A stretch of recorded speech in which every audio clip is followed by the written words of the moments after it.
Era muy especial, amados hermanos. Hoy estamos aquí, en esta ocasión fuera de cabina, a los fines de dinamizar el contenido que le llevamos, nunca sin perder la esencia. Entonces hoy tenemos unas 10 preguntas que le vamos a hacer aquí a nuestro compañero, el más arcaico de todos, y esperamos que ustedes permanezcan ahí para ver cómo esto le puede servir de bendición. Hermano Steven Javier Pérez. Dios te bendiga, Israel. Dios te bendiga. ¿Cómo estás? Estamos bien, siempre fuerte. Todo bajo control, todo bajo control. Bajo control, a responderle aquí a nuestros suscriptores sus 10 preguntas. Me dicen que tú no comes chicharrón. Yo no como chicharrón. Pero está bien, por ese tema le damos ahorita. La primera pregunta dice Mateo 5:33, Santiago 5:12. Dice, no juréis. ¿Qué quieren decir realmente estos dos textos? Bueno, los textos son paralelos, hablan de el hablar verdad. La Biblia dice, no perjurarás, e incluso Cristo recalca y dice, pero yo os digo que no juréis ni por el cielo, ni por la tierra, ni por nada. Lo que Cristo está haciendo claramente una alusión es de que literalmente el pueblo en aquel entonces era muy dado a jurar, y juraba para todo lo que hacía, entonces no cumplían. Por eso se llamaba perjurar, juraban y fallaban, eran jurar en falso. Cristo, conociendo esto, le enseña a sus discípulos y a todos los que escuchan, le enseñaba una palabra, y era que nuestro hablar debe ser sí, sí. Nosotros vemos ahora en estos tiempos que hay cristianos que para poder creerle tienen que prometer, tienen que jurar y tienen hasta que arrodillarse y besar a la Virgen María para uno poder creerle. Sin embargo, Cristo, esto es lo que estaba corrigiendo. Cristo dice, si el cristiano va a hablar, su sí debe ser sí. Que con ello decir yo voy, eso baste. Que no haya que jurar. Y dice, no juren. Porque Cristo tiene el juramento como una promesa, tanto en nombre de Dios. Incluso jurar en aquel tiempo era mencionando el nombre de Dios, a lo que hay un mandamiento que dice, no tomarás el nombre de Dios en vano. Cristo, conociendo esto, le dice, no juréis por nada, ni por el cielo, ni por la tierra, porque todo, en todo esto, está marcado Dios. Sino que cuando nosotros demos una palabra, que nuestro sí sea sí y nuestro no sea no. Fíjate que aquí literalmente dice, porque lo que más de ahí, de mal procede. No sea que, por ejemplo, y no quita de que si tú das un sí puedas fallar.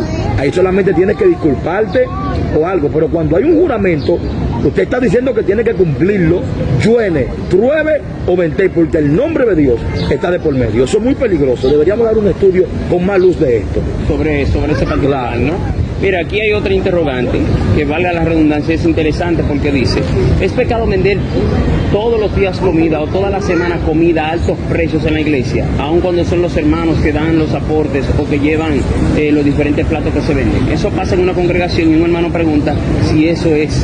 Qué bueno que no dijiste su nombre. Vamos a dejar esa hermana anónima. Pero yo creo que es un abuso. Les explico culturalmente lo que pasaba. Recuerdan que Cristo entró al templo y le llamó cueva de ladrones. ¿Por qué le llamó cueva de ladrones? ¿Eran porque vendían? No. En los atrios del templo siempre se vendía. Siempre se vendía comida, incluso se vendía a un más bajo precio. ¿Para qué? Para que si alguien necesitaba del mismo templo que acudían, puedan ser sustentados por medio a eso. La hermana da unos cuantos problemas. El primero es que venden a un alto costo. A un alto costo. Eso inmediatamente hay que quitarlo. No se puede vender por encima de, no se puede vender a un alto que todo el mundo diga está robando, incluso a los comerciantes se le dicen ladrones cuando están vendiendo a un alto costo. No quisiéramos escuchar que alguien cristiano esté vendiendo y se le tilde de ladrón por el alto costo que venden. Segundo, no se puede vender toda la semana atribuyéndole que los hermanos son los que ponen la comida o las sustancias que se van a distribuir por diferentes partes del país. ¿Por qué? Porque no se puede ver como si es un negocio. Uno hace algunos protemplos que ni siquiera yo estoy de acuerdo. Me dieron unas taquillas para que yo apoyara. Yo le dije, te quedas con la taquilla, y la taquilla eran como 100 pesos, yo le di 500. Porque para mí, hoy se ha enseñado en las iglesias que para un hermano poder aportar, hay que presentarle un saco de arroz o algo de por medio. No, el hombre de Dios tiene que aportar para lo de Dios sin esperar recibir nada a cambio, sin rifas y sorteos, aportar, porque esto es lo conveniente para el pueblo del Señor. Moisés dijo, traigan, no tengo una taquilla para un abanico, no, es dar, el pueblo de Dios tiene que dar. ¿Cuál debería ser el precio? Por ejemplo, aquí en Santo Domingo, el precio, una iglesia que dio una actividad y está vendiendo comida, el precio normal, tú que conoces los precios aquí en Santo Domingo, ¿cuál sería el precio asequible, el precio ejemplar, ideal? No, lo que no puede sobrepasar el de los impíos. Si el impío vende a 150, hasta con 145 que usted lo vende, el impío va a notar eso y va a decir, allá se cuestan 5 menos. Nosotros principalmente los dominicanos, por $1 cruzamos la calle. ¿Y eso no es una actitud mercadológica para atraer más a la persona? No, porque lo que nosotros estamos cuidando no es el ganar cliente, estamos cuidando el que tilden los pastores o las hermanas que están vendiendo ahí de ladrones. Pero el punto que yo veo grave aquí es literalmente es que es toda la semana. No se puede ver la congregación como si es un negocio. Y si ya hay una ganancia, no deben los hermanos seguir llevando para eso. De la ganancia debe de sacarse lo que se va a vender el próximo domingo. No subyugar los hermanos a que siempre tienen que llevar. Y si lo están haciendo voluntariamente, pues síganlo haciendo. No hay problema con eso. Pero te quiero aclarar algo. Las ventas, manténganla lejos del templo. No se me paren frente a la iglesia o en medio de un culto, el culto en su buena y los hermanos vendiendo. Porque eso literalmente en la escritura está prohibido. Y vender a alto costo te hace llamar cueva de ladrones. Tengan cuidado con eso, aporten voluntariamente. Amén. Luego del levantamiento de la iglesia fue levantada.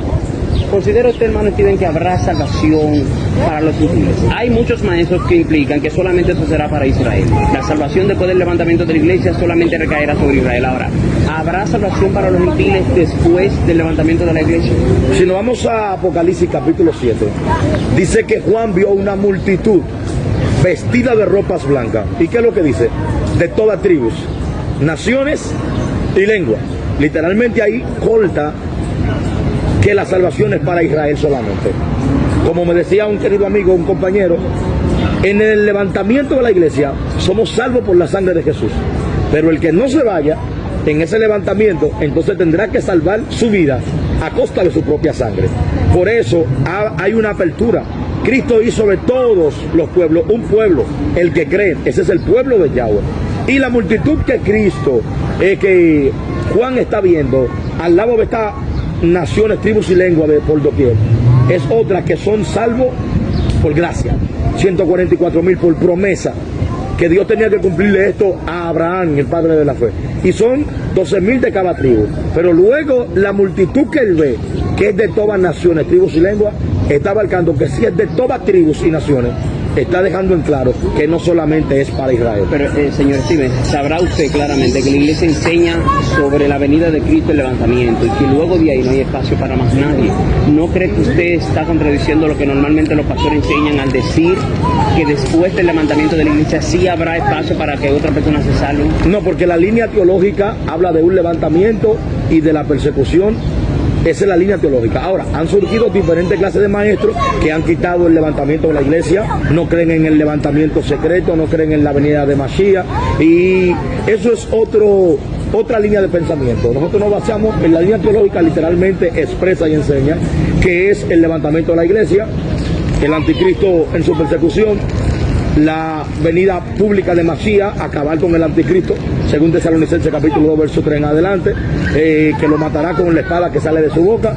Ese es el orden de lo que lleva. Entonces, ¿habrá salvación para los gentiles? Habrá salvación para los gentiles. Ahora bien, hay muchas personas que se alegran por esto.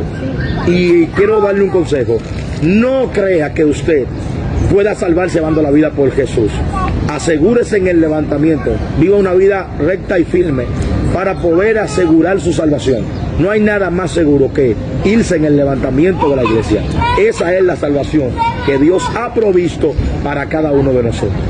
Los jóvenes pentecostales en la República Dominicana tienen la costumbre tradicional dentro de los evangélicos de ir a los montes. Ellos van a los montes a orar, dicen, no, que voy para el monte. ¿Ha ido usted al monte algún día? Sí.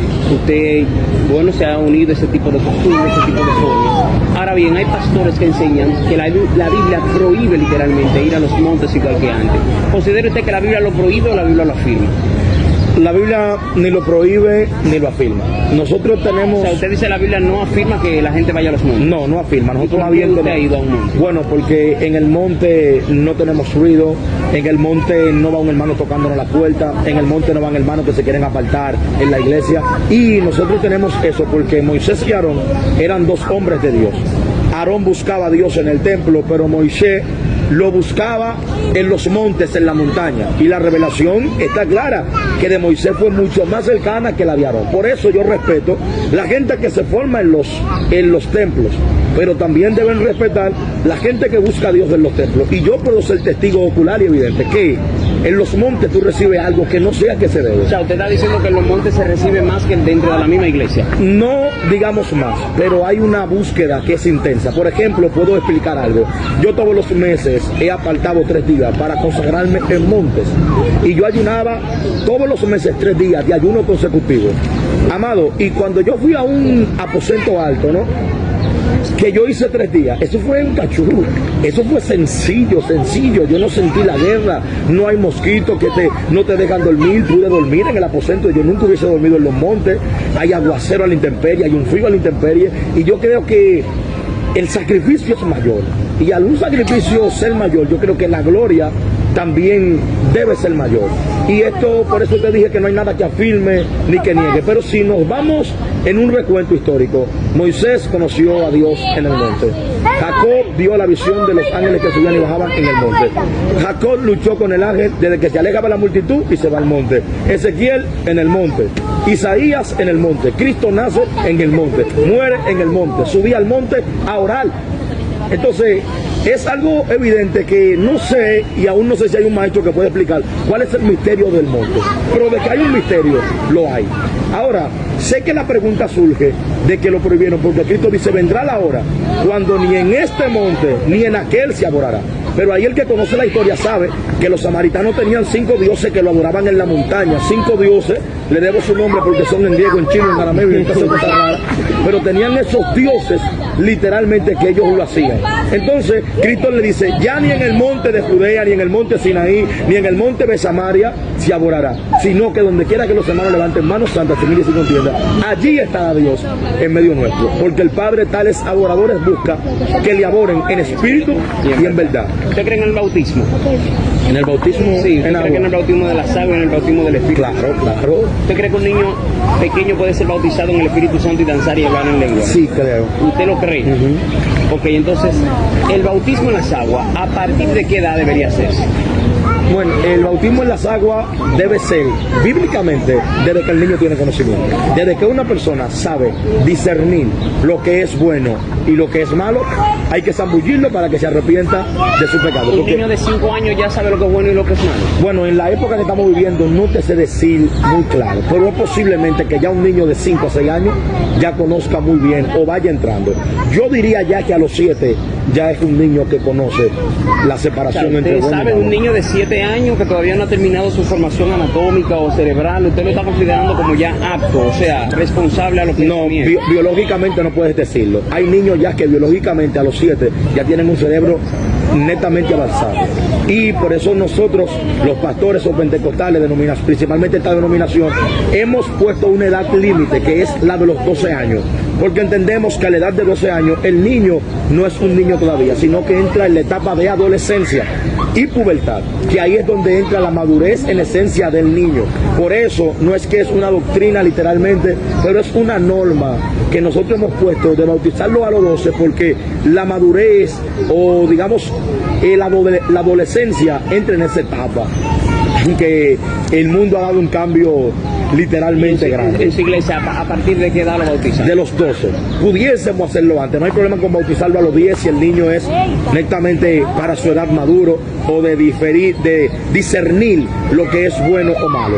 Pero nosotros recomendamos que pueden hacerlo luego de los 12, ya que el niño ahí ya entiende cuando tú le dices no, ya ellos saben, de 12 años lo entienden, incluso hasta de 10. ¿Su hijo o hija qué edad usted lo va a bautizar?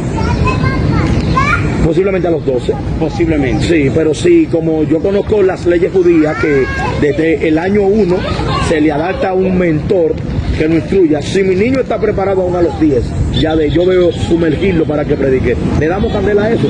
Pero originalmente, 12 años, hágalo ahí, en Dominicana principalmente, sí. Alguien pregunta, mi abuelo tiene 7 años de cristiano, pero tiene más de 20 años separado en la misma casa. Lógicamente está de la esposa, y le dicen que tiene que casarse para ser bautizado, pero él dice que no, porque él no tiene mujer. ¿Qué te aconseja en ese caso? Bueno, ahí solamente necesitamos el testimonio de la esposa. Si están dentro de la casa 20 años y ese señor no ha tocado a su señora, principalmente queremos darle un fuerte abrazo y un saludo especial. Le damos su respeto, queridísimo señor. Si tiene 20 años sin tocar a su esposa, un hombre serio, cibaeño, pero 20 años.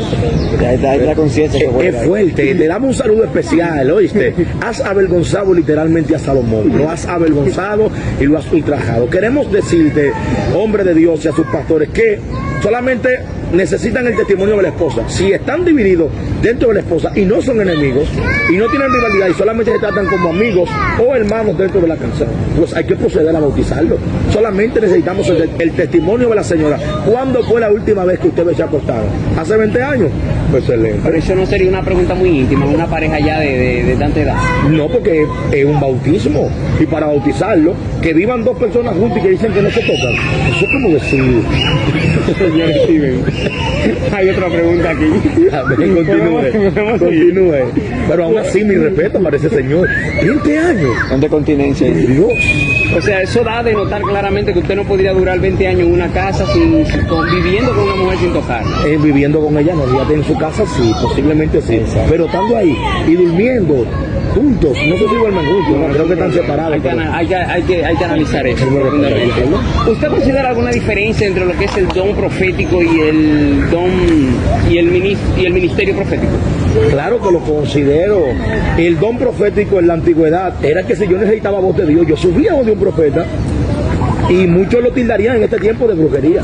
Pero yo subía donde un profeta y el profeta me hablaba de parte de Dios. Eso era tan activo que Saúl le dijo a Samuel, no te vayas por favor, y se agarró del manto y lo rasgó. Y ahí mismo llegó palabra de Jehová. Eso no estaba planeado, eso no le dijo Dios, eso fue ahí. Le dijo, así como se rasgó mi manto, así se rasga tu reino. Hoy lo quita Jehová.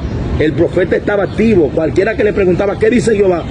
El profeta podía responderle. Ahora bien, Joel da una profecía, Joel, y dice que en los últimos tiempos Dios derramaría de su espíritu sobre toda carne. Ahora nosotros estamos aquí y Dios puede utilizarte para darme una palabra. Y eso no quiere decir que tú eres un profeta. Eso quiere decir que el don de profecía te visitó y está en ti. Y puede usarte mañana y mañana. Pero tú no eres profeta de oficio. Por ejemplo, háblame de parte de Dios ahora. He subido aquí a este lugar para que tú me hables de parte de Dios. No, en ese caso yo utilizaría la Biblia. La Biblia, porque Claro. Solamente es lo que tenemos como referencia más cercano a Dios, es la Biblia.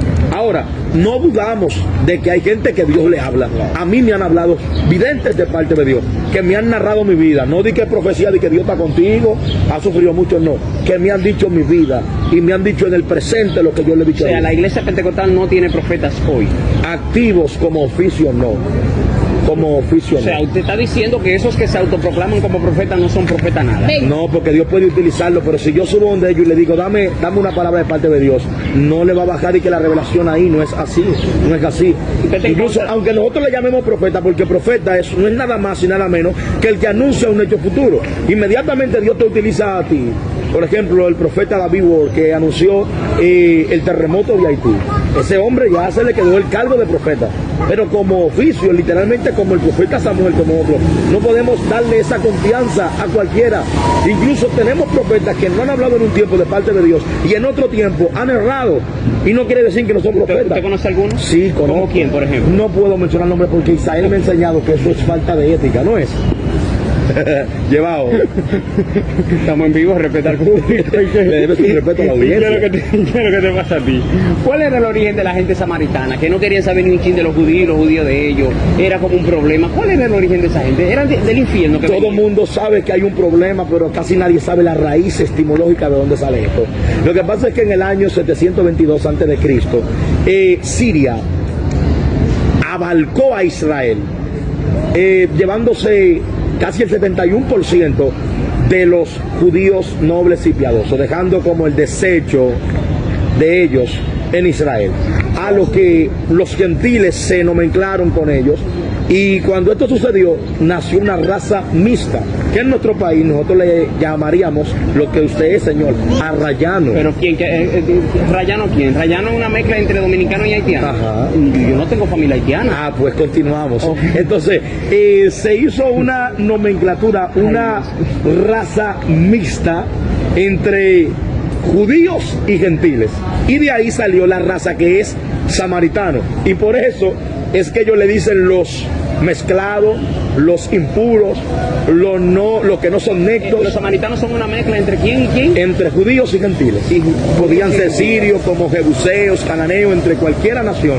Los que no son puros, eso es como cuando usted mezcla dos, son híbridos.